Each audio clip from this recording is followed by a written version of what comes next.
bizim için bu oyun çok vacibdir. Çok vacibdir. Birinci psixoloji cəhətdən, onun için ki bizdə bilirsiniz ki değişiklik olub məşqçi korpusunda.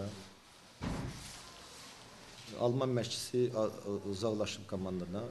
Bir günkü qələbə mən sayıram ki, psixoloji cəhətdən uşaqlara çox təsir eləməlidir ki, gələn oyunlarda bu uşaqlar ruh ahvalla уже çıxıb oynasınlar. Друзей тоже, которые долго ждали, чтобы Симур поиграл, наконец они дождались этого момента.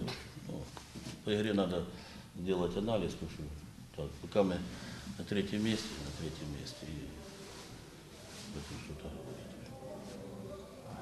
Так? Да, у меня будет.